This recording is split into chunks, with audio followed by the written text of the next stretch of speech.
Tá Garage O'Hara sáte a gúrsaí poblachtaithe agus polítíochta in nire le 10 bliana nuas. Chaise sealanna I ngéimhin agus mar ardmhéire ar an chathair. Ach anois, tá sé tuairt faoin dúchlanna smóríomh ina híal. A bheith mar chairlach ar an bhórd pólínachta a dúisgur d'éireann. Chai me sin mai híal omlan ag trudge in Éden an service pólíneachta a bhí agin in san stad seo. Agus ní raibh me ceangail sé isteach, ní raibh díal seachtar bí agam. Ach anois tá sí sin áthraí, agus tá mis tíon seo hon an service seo a dhéanú comhaid agus go méid inglacha go thomlan mo cantar agus mo phobal, agus tá mis a lig ag éirí an rud céirne. You're saying somebody sits on the policing board that think that's the way forward. God help them. Where and under God can any Republican accept them?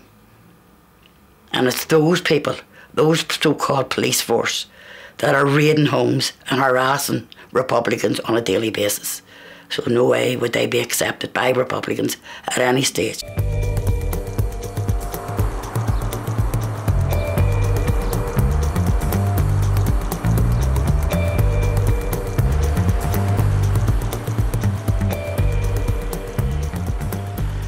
Nuair a bhí mé thart feadh ceithre bliain d'aois fuair me déine teachús an sin ar Dunaff Gardens, Everett Tree, Dunaff Gardens, sin an áit se chaith mé móige in St. Cragan.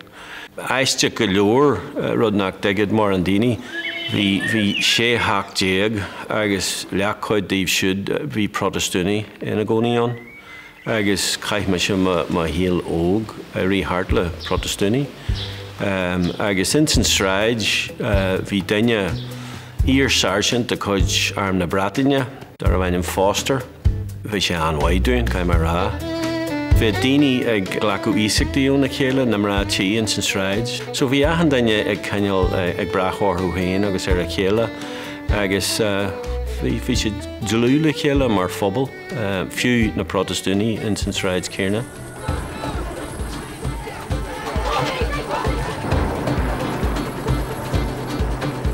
Is an nire a hosaí an glúiseacht carta sibhialta an 1968. Ach, nuair a dhíbar an RUC, an fórsa pólínachta faoi Réma Stormont, na léirsithirí den tráid.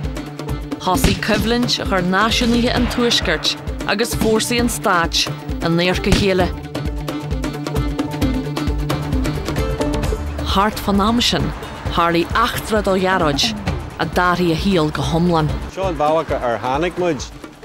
Mi Abran, chur bheith 10 bliain ó hain. Bhí muid a trac trasna an seo in St. Diamond, hart fa seachtar agin. Just a ggóil trasna ag lár na sráide an seo. Tháinig coppla glúisteann de chuid an RUC, agus stop siad hart an seo, líam siad amach, agus fuair siad grim ar trúr agin, me sé an amásc. Is dóithe ag an am gur ó siad ag ioncar na daine a bheith ag círébanna agus ag caithú chlótha ar na péis. Bhí me siad an tuairim go deochate le amach a gceart mar bhí muid sainneanta agus ní raibh baintear bhí agin le cibé achtar a bhí ann. Gompar muid isteach in na glúisteann muid. Bhí daine dus na bóthaí eile, daine óg, bhí sé na cíniú. Bhí is agam gur máncóg a bhí ann, agus bhí mis rá leis na bóthaí eile ná bhí bortha. Is máncóg é, agus creid mé agus bhí muid go sainneanta sin, creid mé go deochate le amach, náthróh baintear bhí agin leis an rud. So ní rinú mis rá bhuatha.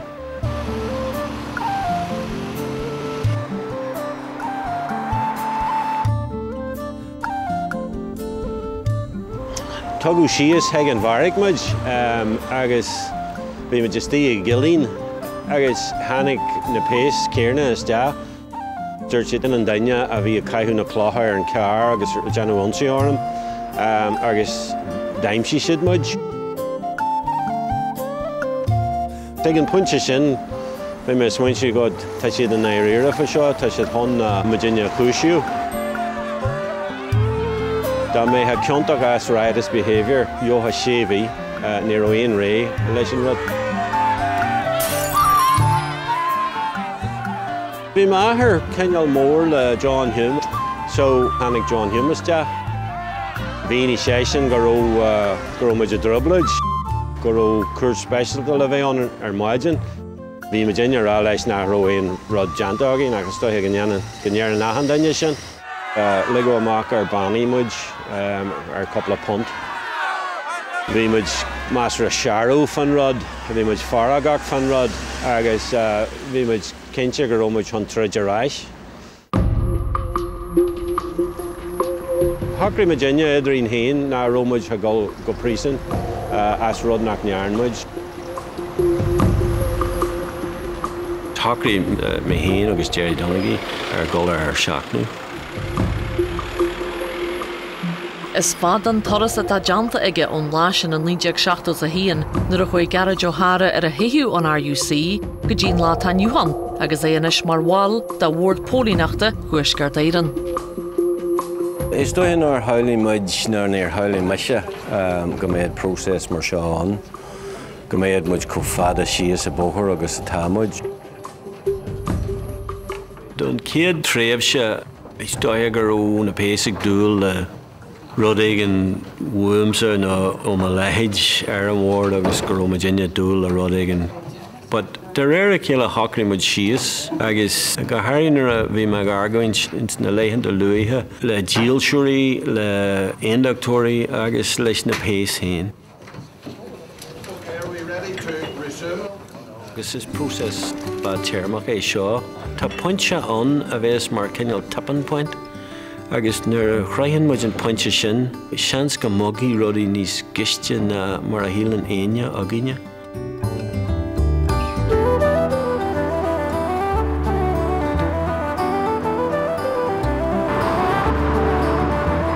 I mí lúnas an 1970 a híon, bhartaí rialta Stormont go raibh imchearanú riachtanach.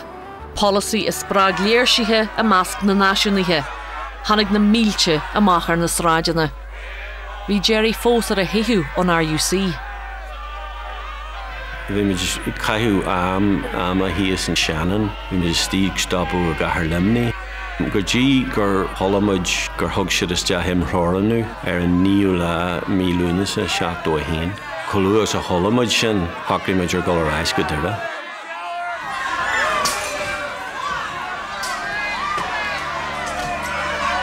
An am sin bhí deire ar cogu agus bolfáirse agus a hanaid eile. Agus bhí an áid clúdaí le deadach. Agus glúiste agus láirithe agus a hana ag dóú. Barricades thuas. Bhí scaifte buachailí againe agus bhí sam againe páirte ghlacha in san rud. Thacraí muid ar golaiste in na Fianna Éireann.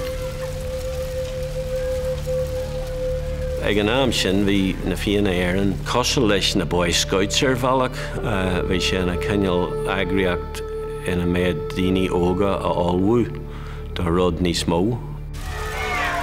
De réir a chéile bhí bheith treideanna an ar na sráideanna agus chur a bheith an dearú seachne bheith má leithéid híos agus páirte ghlacha in san rud. Dean sé rá just i ggurí níos massa agus níos massa. Bhí muid a treid 3 lá agus 3 ihe.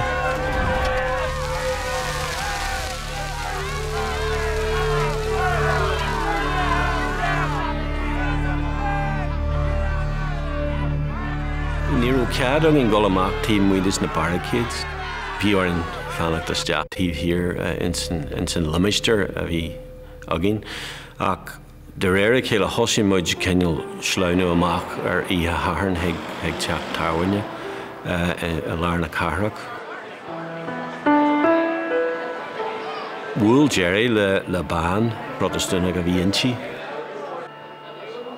Jerry cineál daoríre fuhí.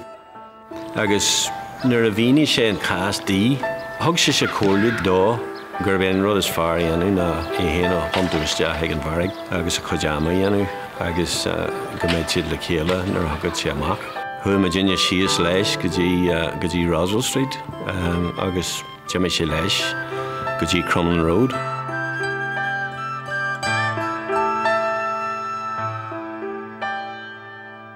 Fanam sin bhí Hester ag scríú heige ag stop na litrathe.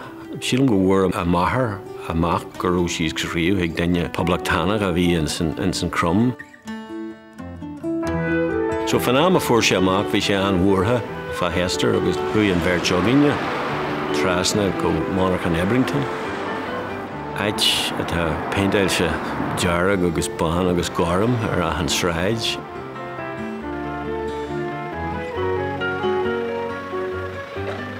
Dan was tíb muid an Monarchan go dtí go bhaca muid coppla cailín na teacht amach ar ó aithne ag Jerry orthú mar cardide de chuid Hester. So bhí ní siad san go raibh Hester imi go sasan. Bhí rafla an gur imi sí le Saidir, but bhí sí imi go béirbí. Tháinig sé sin a ráis linne. Bhí sé an aragach agus ní an rud a bhí sé fríidir stoithe. Bhí muid an muir na sráidina. Bhí círébanna an cara bheith ahan lá. Bheith treidina in san ihe, bheith cahan a gona an agus ansaí ag na Saidirí. Ar an dónach an trahadú lánda anar 1972, ghlach garad a hara agus a chara Jerry Donaghy, páirt a mórthúil síochananta in nire, a naya policy imchearanú rialta Stormont.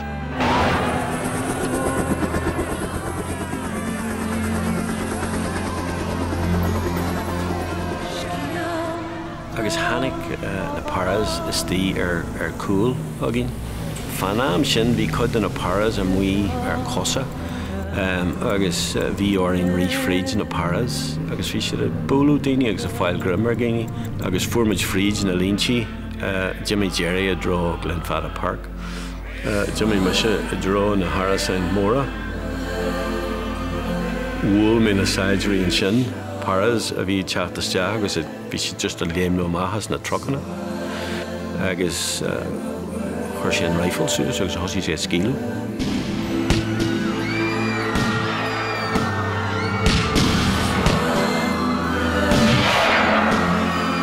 Agus bhí scafte céad í daine ag rích. Tháinig mé na daine ar an barricade agus bhí corpan an, is léir gur raibh daoine scéalteáin. Scílú daine a másc an grúpa sin agus heitin daine seo agus bhí coppla daine hart ar, but bhí an chuid smóda na daine a rí leo. Tháinig daine maithas an slua sin a bhí hart ar an daine ar an talú, agus thosaí sé ag siúil a ráis ag i dro na Saidirí. Agus bhí na láha a muíagaí agus bhí sé scradail orthu. Dúil sé tíreach i dro an Saidir a bhí ar an Cornwall de ceantas na Saracen seo ag scílú leis, agus bhí sé scradail agus scíal me gan é just agus heit sé.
Ara Ghavíle sa hínéag, agus tá garage O'Hara a deanú a wacnamh faoina chéchaí leis an mórt pódí nachta.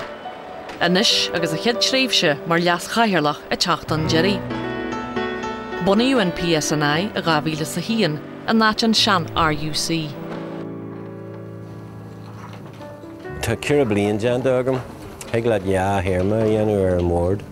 So chuirme is deathar an dara hearma, tá agalú agam amara, agus ag an rinn leis an DOJ. Agus maim sa ráis be an bord seo ach bhainithe ag 2 million methab. Ag an céad cruinniú be siad ag sacrú catharlach agus leas catharlach. Agus ó tharla go me sé me leas catharlach le bliana nuas. Tá ceanneal daoine aráilm gur bhhaile me sé bheith aráis san leas cathair nó fiúhain san cathair. So chuim mé rud bag macna bhí anú ar sin le feiceáil an bhfuil mé trásta go có fada sin.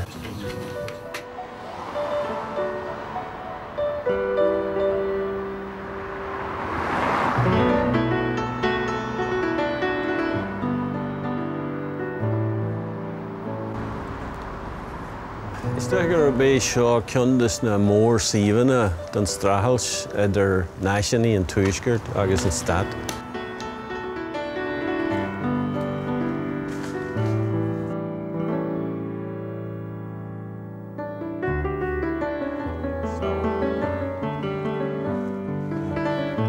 Curú am a leach gur leag mé buama an nura agus gur leag mé forigniú in lár na carach. Agus dheolta mé na cuirtin ar fad a aithint, agus ní rúd líadúir nó ahcúide na rudidir bí.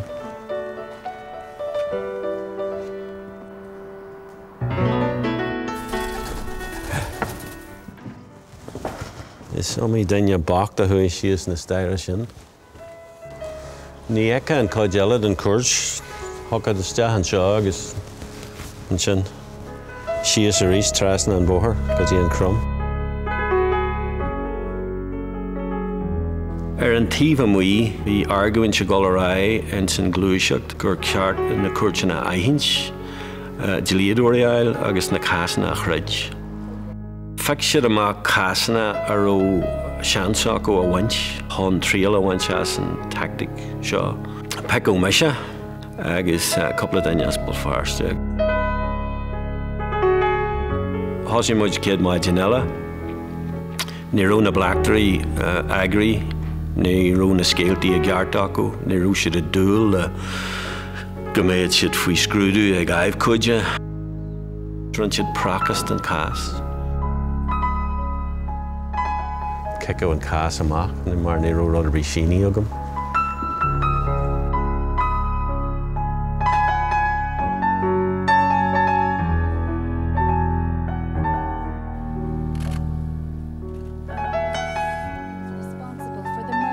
Police Constable Ronan Kerr. The 25-year-old officer was killed when a bomb exploded under his car outside his home in Highfield Close in Omagh on Saturday. Ag tús míobar an Ghavíle sa hínéag, warí asaintóirí poblachtatha an Constable Ronan Kerr sa nómaí a gunda hírón. For me checks an Saturn, solar hannig an scéal amach ar gur Harlan rod gur daine den a péis a bhíon agus gur drach dóir an daine agus hosaí na checks na ag teacht lefuair ní lefuair. We're going to begin today's meeting by observing a minute's silence in memory of that young man, Constable Ronan Kerr.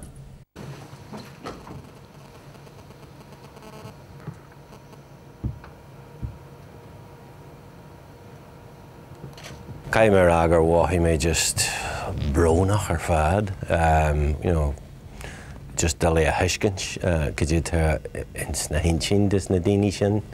Bheith an táim an de darlathe le héiste sin, go méid daoine inaitigh í éirí ag céilearú agus go bhheicead siad gur chuir siad leis an strathailt a bhí ar siúil ag an am. Ach tána léanta sin hart ar fad agus níor bhhaithí mé ó aine a bhí céilearú an actar sin níor bhhaithí mé aine ar ó tuairtaíochtaíh Agus an rud is mó bhí daoine rá nachrú cosper bí leis, nachrú cúise bí leis bhealach ar caiú a mú síl an den óg sin. We are not going to be deflected in any shape or form from doing the things that matter by a challenge from people who will be consigned to history and will be consigned to prison. Híl mé héan go raibh sé uafasach ar fad ach nuair a tháinig muid an tarú inné. Is léir gur hontaí an rud ar an bhealach eile agus as an trágóid sin gur léirí bhaintear Hiróin agus Béra agus bhaintear an GA áitiúil agus na Pace agus na Pleitúirí agus Loch Douglas.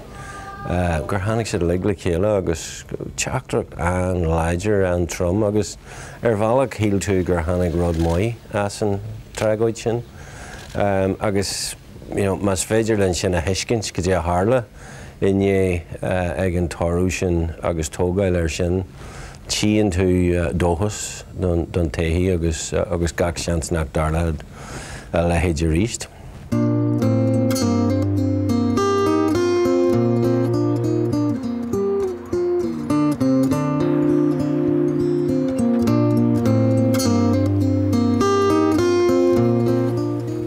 A dogan marú Ronan Care áwer macnamh do dhearad, faoin contairt atá baint le bhean a bháil den Ward Pólínachta.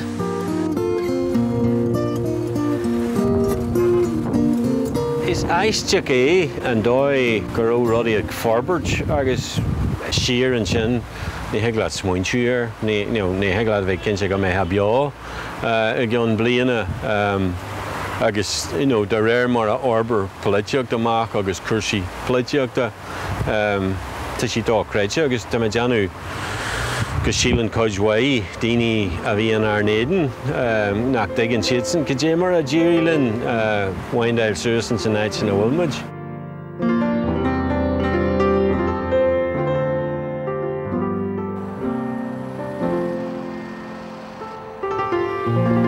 Ar an cheadlád a bhí na méitheh, tá bailíon Ward Pólínachta a bailú a mbeil feriste dá griniú cin bliana. Mas a golas ag an céad criniú den Ward Pólínachta an Ward Úr an céad pís áhar a tal deanú a gin téachan háin Carlach agus leas Carlach. Tá mu se san óméocht agus tefamuid go dé mar a hetin teamach. Cai mé rias te.